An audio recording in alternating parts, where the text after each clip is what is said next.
WLRN Edition 115 in 3, 2, 1. I was born woman, off my knees I will stand for my liberation. Sisters, rise again. I was born woman, off my knees I will stand for my liberation. Rise and rise again.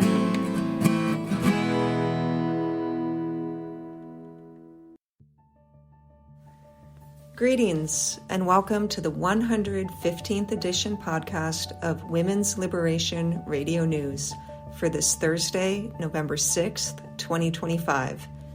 This is Freda, your local and international feminist friend who just won't stop turfing. This month's edition focuses on the journey Aurora, Thistle, and I took to Turf Island, also known as the UK, for the FiLia conference that was held in early October. There were around 2,400 women in attendance, each woman with her own thoughts and positions on just about every topic. We'll hear little snippets from the conference and commentary from Thistle and Aurora. The team at WLRN produces a monthly radio broadcast to break the sound barrier women are blocked by under the status quo rule of men.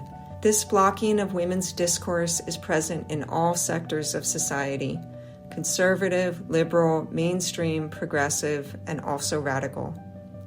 The thread that runs through all of American politics, and indeed most politics, except for separatist feminism, is male dominance and entitlement in all spheres. We bring you this podcast in an effort to end that and to pass the mic to women. To start off today's edition, here's Cat with women's news from around the globe for this Thursday, November 6th, 2025. Thanks, Freda. On October 2nd, internet and phone coverage in Afghanistan was restored after a 48-hour blackout. The Taliban government had been planning to cut internet services to prevent immorality, a move widely condemned by international human rights organizations. This 48-hour blackout was imposed suddenly with no warning or comment from the Taliban. With services operational again, Afghan women are able to continue attending online classes, the only form of higher education they can access after bans on girls attending high school under Taliban law. One young woman said of the coverage being reinstated, "I can't tell you how relieved I am. I'm breathing again. Online classes are the only hope left for Afghan girls." On October 3rd, the Church of England named Dame Sarah Mullally as the new Archbishop of Canterbury. She is the first woman to hold the role in its 1400-year history. Mullally began her career as an NHS nurse before becoming a priest in 2006 and the first female Bishop of London in 2018. Her sex and her liberal stances have drawn criticism from conservative church members, and she used her first public statement in the role to condemn an attack on a Manchester synagogue, stating that, quote, "hatred and racism cannot tear us apart," end quote. The French Parliament has updated its laws to state that all sexual acts done to another person without consent constitute rape. This change is the result of years of debate which gained greater attention in recent times due to last year's Pellicott rape trial. The two MPs who drafted the bill to amend the law have called the change a major step forward in the fight against sexual violence. An Australian study has revealed that the pay gap between women and men increases with age. Female managers in their 50s are on average earning over $85,000 less than their male counterparts. For non-manager roles, the difference is $52,000. The report found that in their early careers, both sexes earn similar wages, with the pay gap at only 1% for workers in their 20s. It found that women's salaries begin to stagnate once they reach the age of 30, whereas men's keep growing. The Chief Minister of Australia's Northern Territory has become the country's first government leader to speak out against males being housed in women's prisons. The statement, made by Minister Laia Finocchiaro, comes in the wake of recent revelations that a female prisoner was assaulted by a trans-identified male in a South Australian prison. Finocchiaro said that in the Northern Territory, there are no blokes in women's jails and we're not having that here, not on my watch. She also stated that when you overlay that against the scourge of domestic violence in this country and the way in which women are so targeted and victimised, this is our nation's shame. Convicted child rapist and volleyball player Steven van der Velde has been denied a visa to Australia to compete in a beach volleyball tournament. A petition on change.org calling for him to be denied entry gained 41,000 signatures, and the Home Affairs Minister said the federal government would use all its powers to ensure that Australians can be safe and feel safe in their communities. In 2024, van der Velde's participation in the Paris Olympics led to widespread criticism of event organisers for allowing him to compete. On October 23rd, a group of women and doctors in the US state of Michigan filed a lawsuit against the state government over its pregnancy exclusion laws. These laws give the state the power to keep pregnant women on life support against their families' wishes. This legislation is what led to Georgia woman Adriana Smith being kept alive after doctors declared her brain dead to prevent unlawful termination of her pregnancy. The plaintiffs in the Michigan case argue that the current laws violate Michigan's constitutional protections for reproductive freedom and due process. UK magazine Glamour has drawn criticism from feminists and conservatives for featuring 9 trans-identified males on the cover of its Women of the Year edition for 2025. The magazine announced the recipients of the Women of the Year award itself on October 30th, which included actresses Demi Moore and Rachel Zegler, educational YouTuber Miss Rachel, South African singer Tyler, singing group The Sugar Babes, model and activist Adwoa Aboah, and soccer player Hannah Hampton, as well as the men featured on the cover. On October 27th, a group of Cambridge University students launched the Cambridge University Society for Women, a female-only student group formed in the wake of the university's women's colleges rejecting the UK's April Supreme Court ruling and continuing to admit male students who identify as female. The Society's objective is to advocate for and raise awareness of women's sex-based issues across the political spectrum and around the world, as well as provide a single-sex environment for women to discuss the issues that concern us most as women in the absence of men. The Society has applied for accreditation with the Cambridge Student Union but is yet to receive any acknowledgement or response to the application. Society President Maeve Halligan stated, "We're now at a point where I no longer can see inaction as just inaction. I now see a lot of it as just cowardice, and I'm not interested in it anymore." That concludes WLRN's World News segment. I'm Cat Bradfield. Share your news stories, announcements and tips with us by emailing info@wlrnmedia.com and letting us know what's going on. This is Joe Brew and you are listening to WLRN.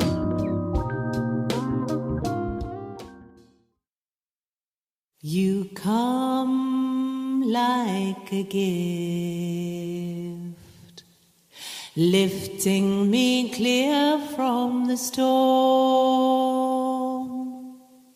You come like a gift, lifting me clear from the storm. Hold me, fold me into your arms. Hold me, fold me into your arms. You come like a gift, lifting me clear from the storm. When the night is darkest, when I am most alone, when the night is darkest, when I am most alone, you come like a gift, lifting me clear from the storm. You come like a gift, lifting me clear from the storm. You come to me like a melody. You come to me in song. You come to me like a melody. you come to me in song. You come like a gift, lifting me clear from the storm. You come like a gift, lifting me clear from the storm. That was Samia Malek with her song Like a Gift. Next up, we'll hear from Thistle about what FiLia was like, as well as excerpts from the conference, followed by commentary from Aurora Linnea. Hey sisters, I want to make connections in this disconnected and increasingly antisocial world we live in. I want to feel alive, awake, driven, stimulated, but not in an anxious, frenzied way. I want to feel that good kind of energy, the kind that comes from meeting other women like me, from feeling seen, and from seeing others in return, in a way that feels bigger than just me, my ego, or whatever mental loop I happen to be spinning in. The FiLia conference was dynamic and shaped as much by the participants as by the organizers. Some women had a great time, found what they came for, and made gains in personal or political ways. Others were frustrated, angry, entrenched in ideological battles, and who's more oppressed and who's more silenced, who gets to speak and who doesn't. In some corners, it felt like a competition, like feminist factions and trans rights activists alike were locked in this performance of the oppression Olympics, where everyone's racing for legitimacy, for attention, for the moral high ground. And if you're a woman in the room, whether vocal or silent, it can feel like you're expected to choose a side, and not just any side, the right side, the one with the most oppression points. That wasn't why I came to FiLia. That wasn't my hope for the conference. But I'll admit, I'm a dreamer. I tend to look at the world through rose-colored glasses, especially when reality feels too painful, too divided, too stuck in repetitive, tired mantras and narratives. When that happens, the movement starts to stagnate and becomes dull and, in the end, ineffective. And that, sisters, is exactly what our conquerors want. And yes, by conquerors, I do mean men. Now, don't get me wrong.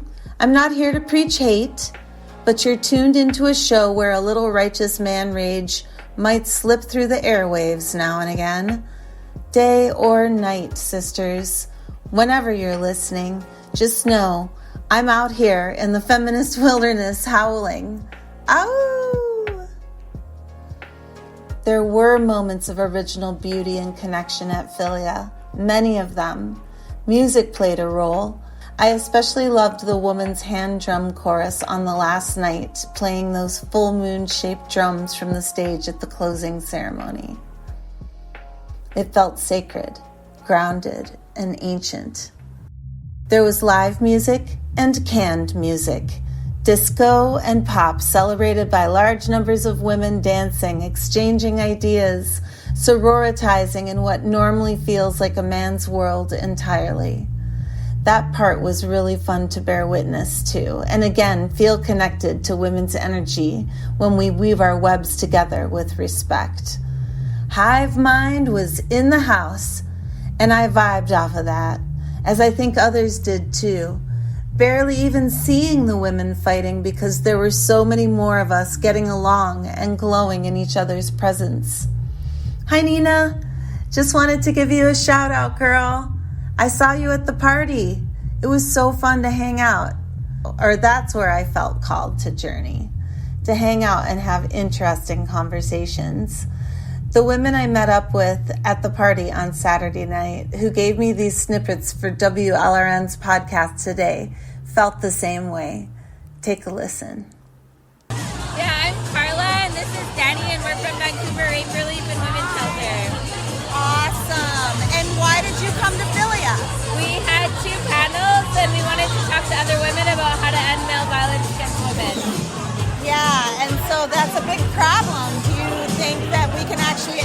violence against women? I mean, whether we can or we can't, we still have to fucking try.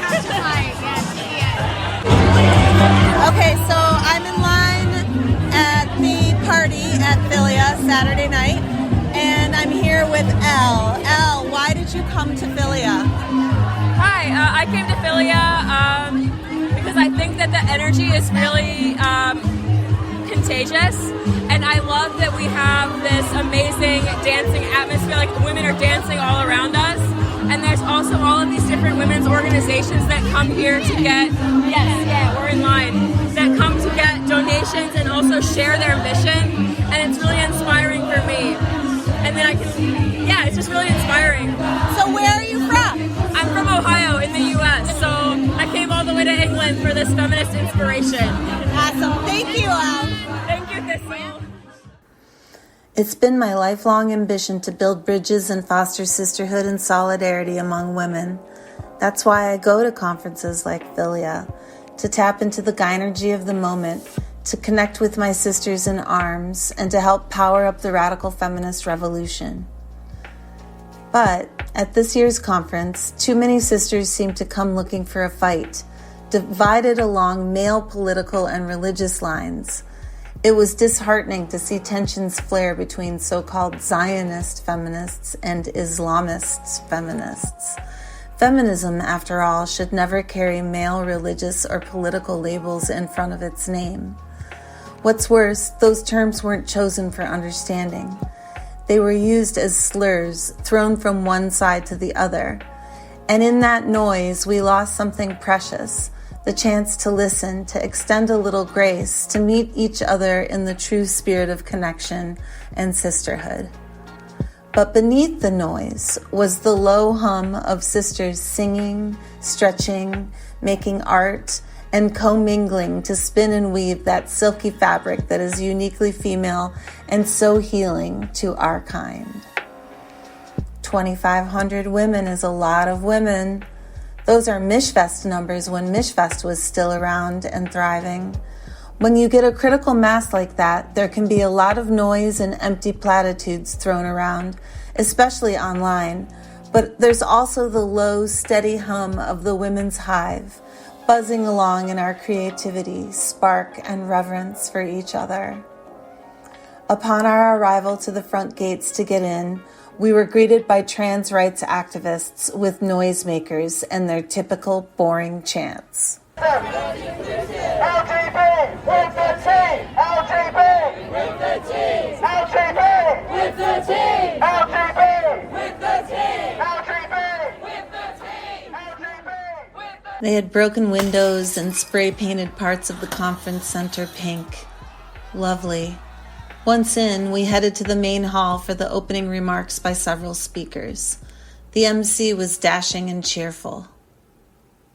And let's also give a massive round of applause for the 200 volunteers it's taken to make this thing happen.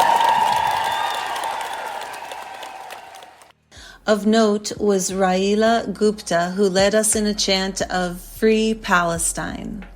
We noticed some shouting and a bit of a scuffle from the bleachers just before the chant started. She declared Palestine the dividing issue of the conference. I didn't know we were divided until she said so. I felt manipulated and not united. The way she framed it, you must take a stand on this black and white issue. You're either pro-genocide or anti-genocide is the subscript here. Take a listen. And if we are to make progress, we must remain united.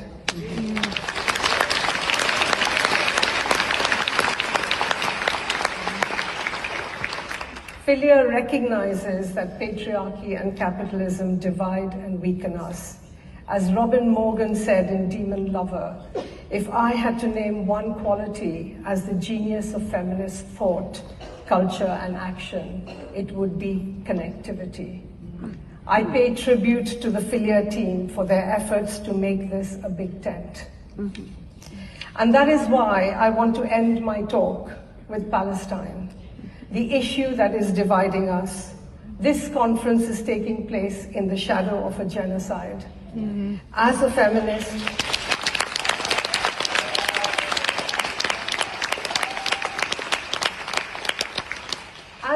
feminist, my conscience will not allow me to end this talk without mentioning the unspeakable suffering of our Palestinian sisters and their children, who account for over 70% of the war dead.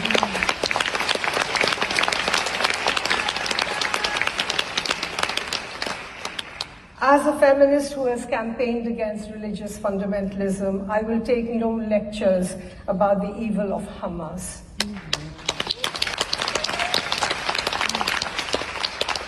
Nor will I allow that evil to eclipse the evil of the fascist government that is running Israel.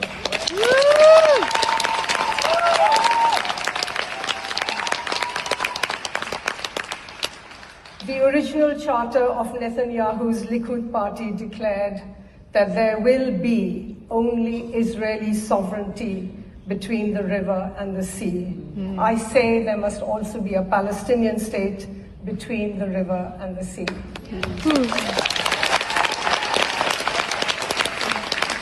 Sisters, stand with me. Free, free Palestine! Free, free Palestine! Free, free Palestine! Free, free Palestine! Free, free Palestine!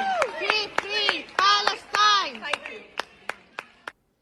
After the opening, I went to the anti-militarism workshop run by Bronwyn Winter and appreciated very much what she had to say about women's conversations about men's wars. We face multiple dilemmas as feminists in trying to work for peace in situations of militarization. Among other things, many of us directly have skin in, I won't say in the game, but in the masculinist logics of conflict and its ethno-national or cultural, religious, and indeed economic and geopolitical histories.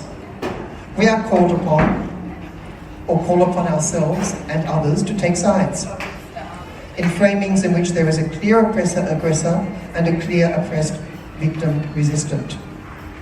Distraught, enraged, despairing, we lose friends, our feminist solidarities break down, and our anger and sorrow leave us particularly vulnerable to processes of propaganda and disinformation.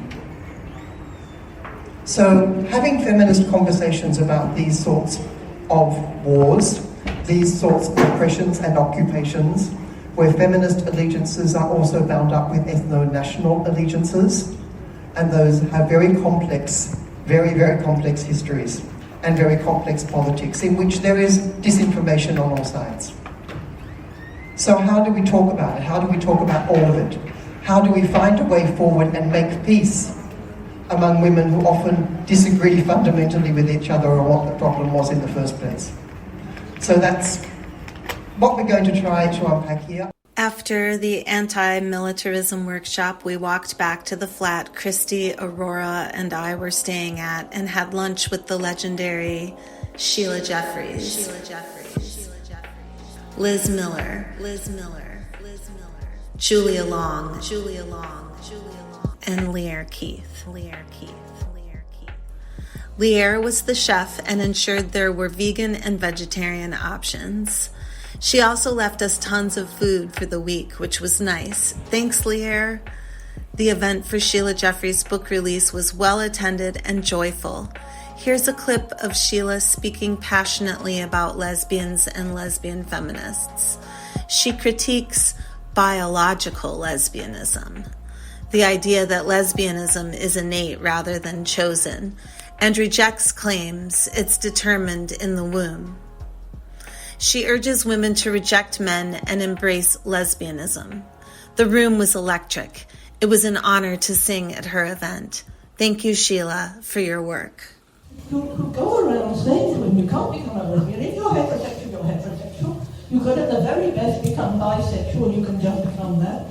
Or you can become a faux lesbian or a pseudo-lesbian, but certainly a second-class lesbian, because you're not a gold-class lesbian, and there's the real ones, and there's some people say you can even tell.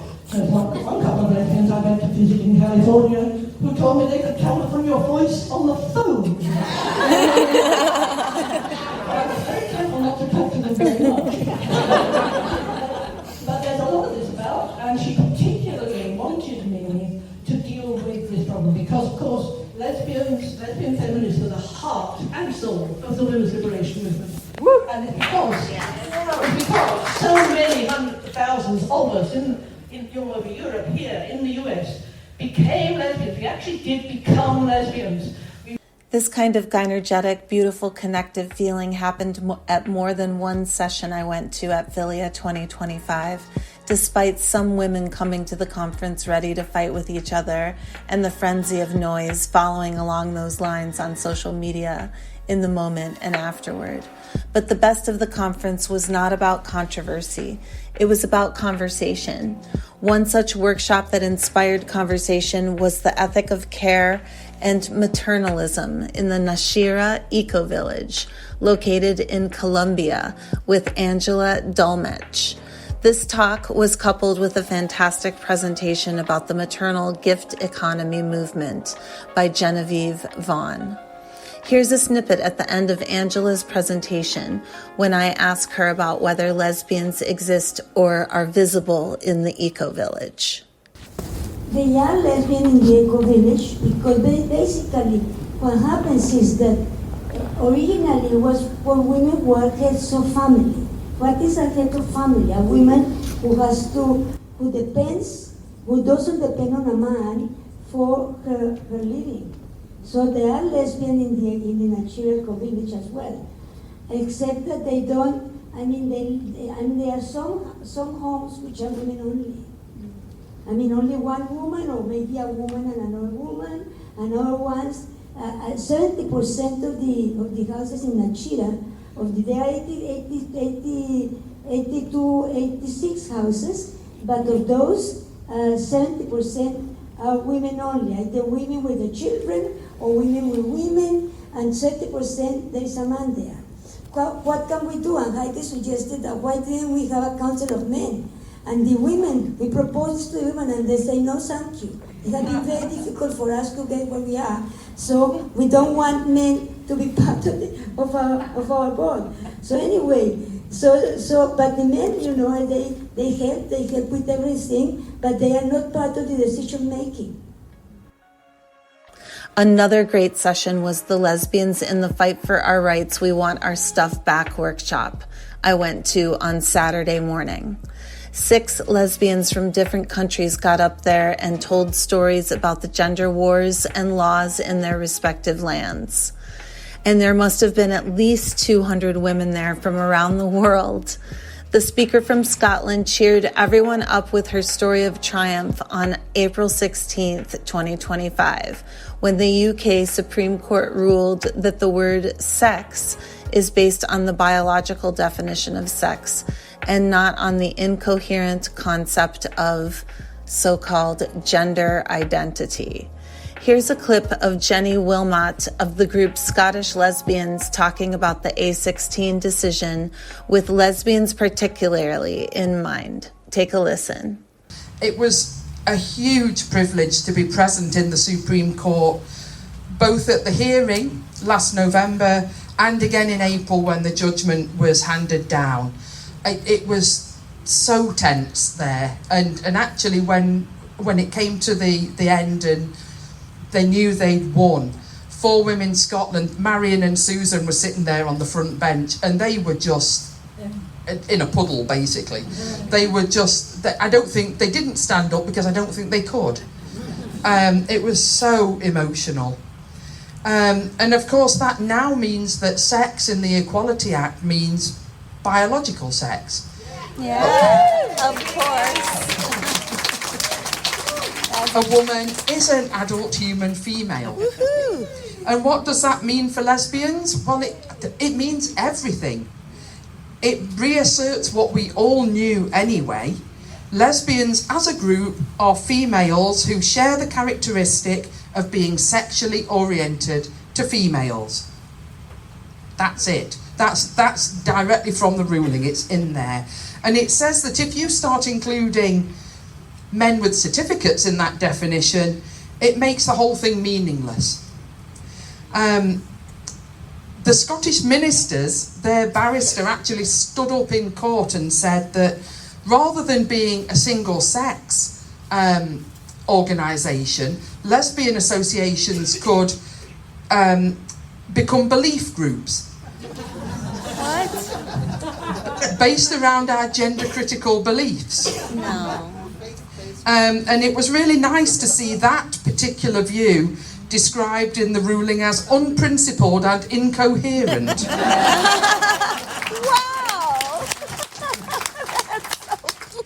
So lesbian groups now have to, by definition, be single-sex. So all of those inclusive lesbian groups and services need to either change the name because they're not lesbian, or they need to change the membership.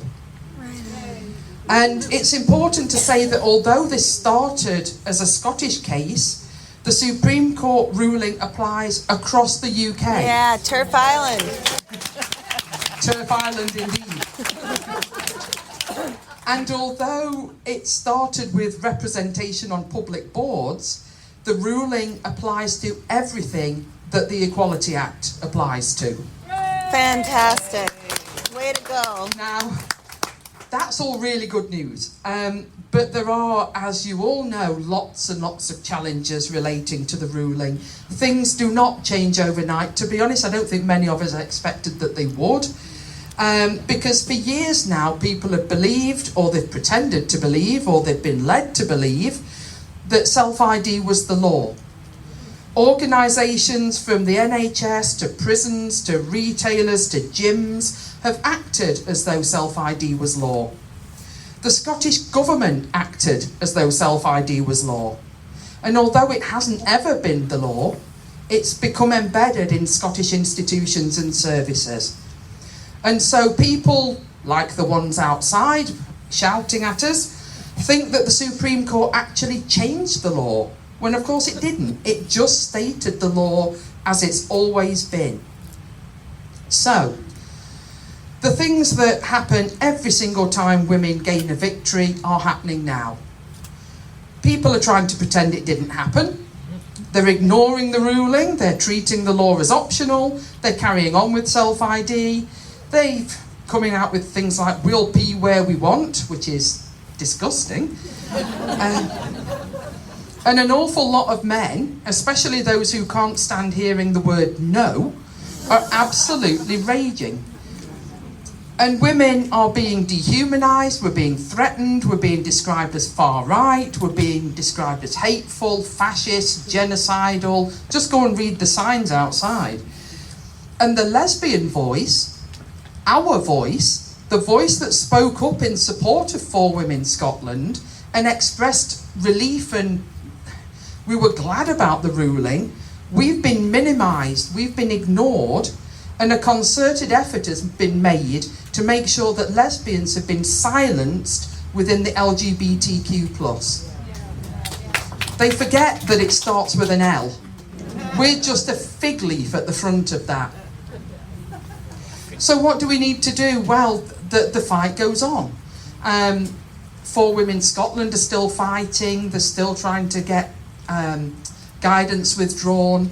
There's all sorts of legal stuff still to happen. So if you can, please do speak out. I know not everyone can. We've all got jobs. I do this around my day job. And I know that there are women here who won't be able to speak out. But if you can, do. And if you can't, do what you can. Write to the BBC when they talk about LGBTQ+, when actually what they mean is men. And support groups who are fighting to separate the LGB, and especially lesbians, from the TQ. And above all, whatever you do, remember the lesbians. Thank you. Awesome.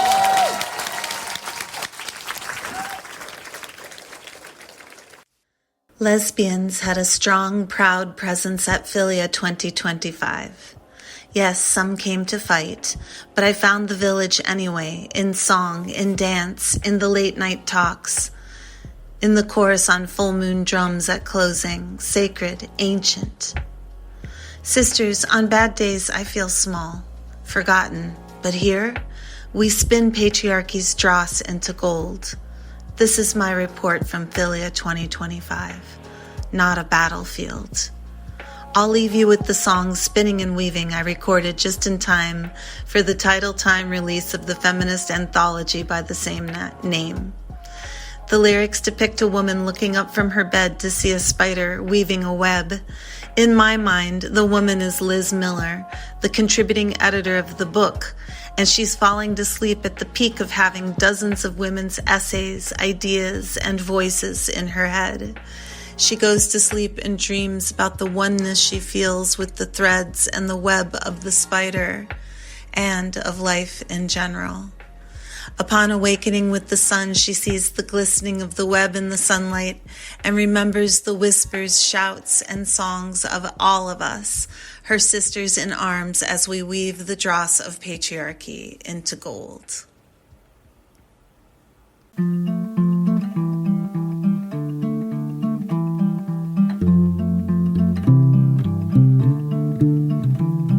The spider jumps to her web, then dances round and round above my head. Dark closets, bookcase near the door. I hear laughter, spinning and weaving. Fear no more, fear no more, fear no more, fear no more.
Textiles from texts, a tapestry of sound, a tapestry of song. Ancient melodies from our mothers who've gone, spinning a song, weaving, weaving all night long, all night long, all night long, all night long.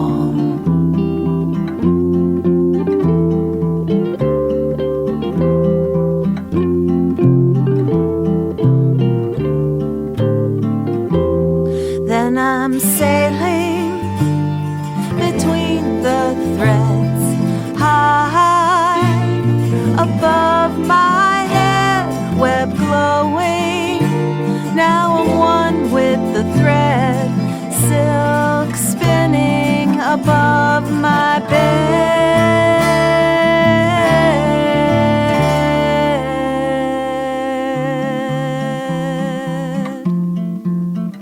Above my bed. The sun comes up, the spider's web glistens, and in my heart to my sisters I do listen. Spinning and weaving, dross into gold. Spinning and weaving, dross into gold. Spinning and weaving, dross into gold. Me and my sisters, we are bold, spinning and weaving dross into gold.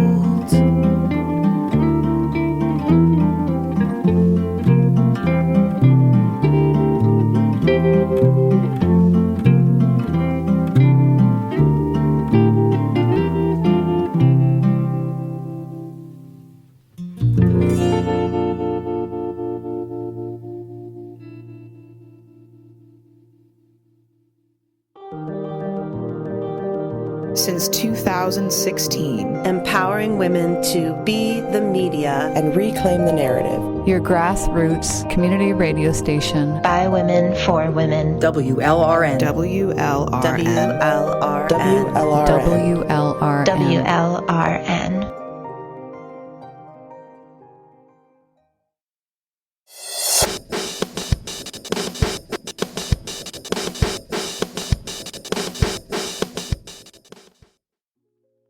I am immensely grateful to have had the opportunity to attend the 2025 FiLia conference and to participate in it as a speaker.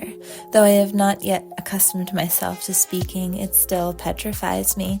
But what a privilege and how humbling to be granted the opportunity to speak to women, to be listened to set loose one's words that they might do their work, catalytic or clarifying. At FiLia, I spoke on a panel for Spinifex Press about the book that I wrote, which was published last year, and women were extraordinarily receptive and so kind. I am eternally grateful for women's kindness. I met many women I've long admired, writers and thinkers and activists, and women new to me but no less remarkable. It would be impossible to overstate how buoyed I am by the knowledge that all of these brilliant women are out in the world doing their work. Besides my own panel, I attended a number of wonderful, informative, elucidating, and occasionally sick-making talks about men's brutality and women's striving against it. No doubt I missed countless more equally excellent sessions, for each hour was overloaded with possibilities. It was agonizing to have to choose between them. Organizing an event of this scale is a colossal undertaking, and I am grateful to every woman involved in carrying it off. Yet, the FiLia conference was also a troubling experience for many women, as has been amply documented and discussed online.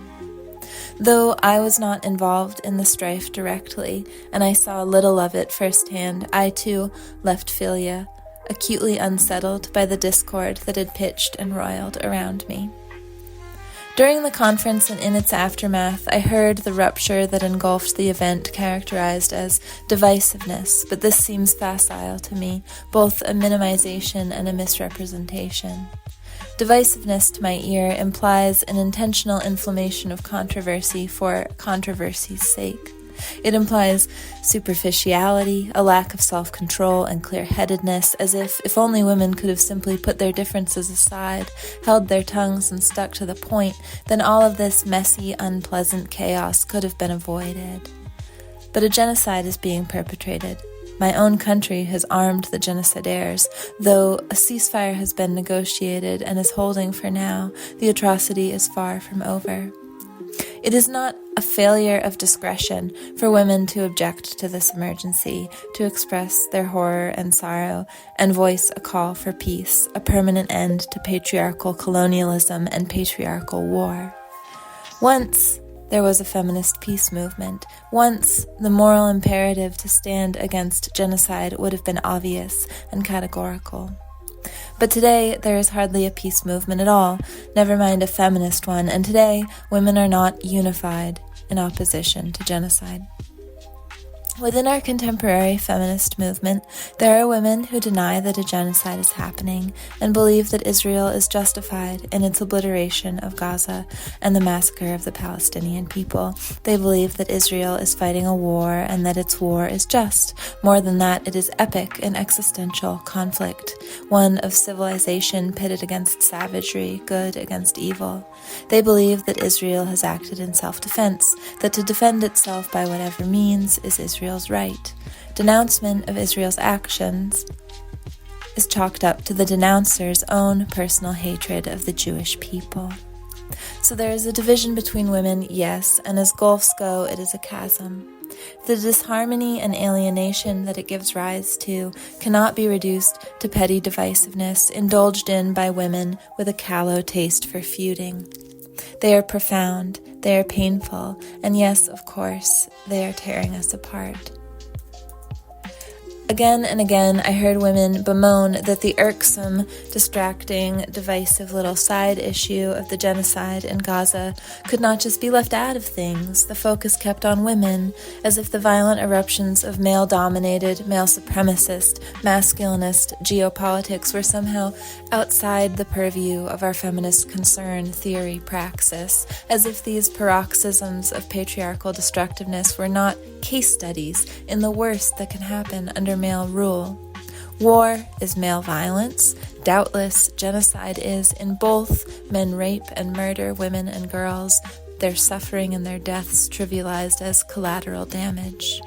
To exclude war, to exclude genocide from feminist analysis and response is not diplomatic, it is moral cowardice.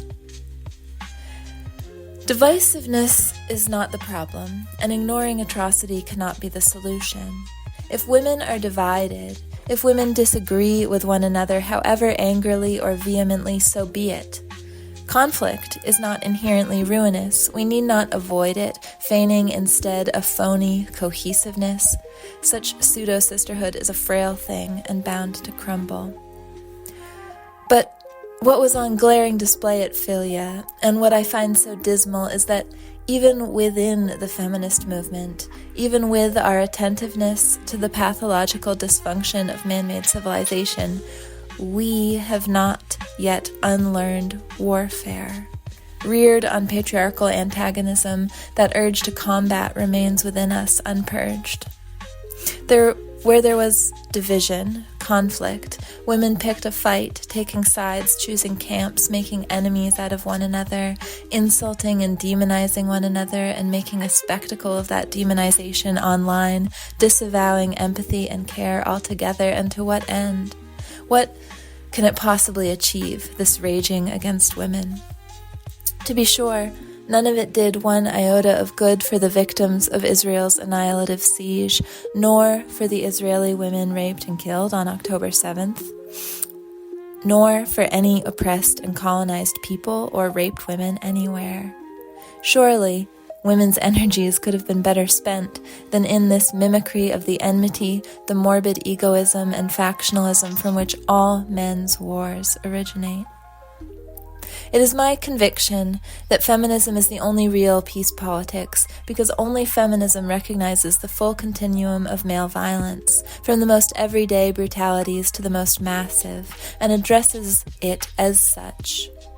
Only feminism understands that war is male violence and will continue to plague the earth for as long as men are in power and patriarchal ideology reigns.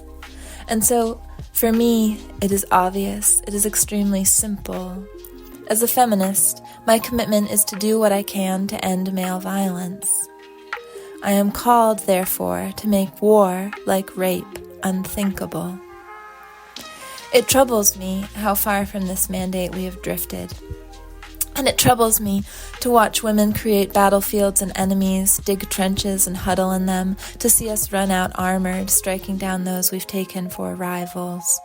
And it troubles me, too, that women remain loyal to men's states, men's religions. I do not underestimate how entrenched these loyalties are or how sacred they feel, but they sabotage us, morally and politically. They undermine our sisterhood, and ultimately they must be rescinded.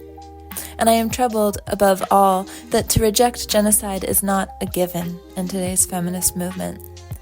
I have no easy answer for how I intend to reconcile my disquiet in the face of this. What I can say for now is that I will let no hatred fester in the schism between my heart and another woman's. I will reserve my hatred for what men have done and what men are doing. I will wave no man's flag, nor wear his colors, and each war that men wage, every atrocity men perpetrate, I will do my best to end it, and to make it their last.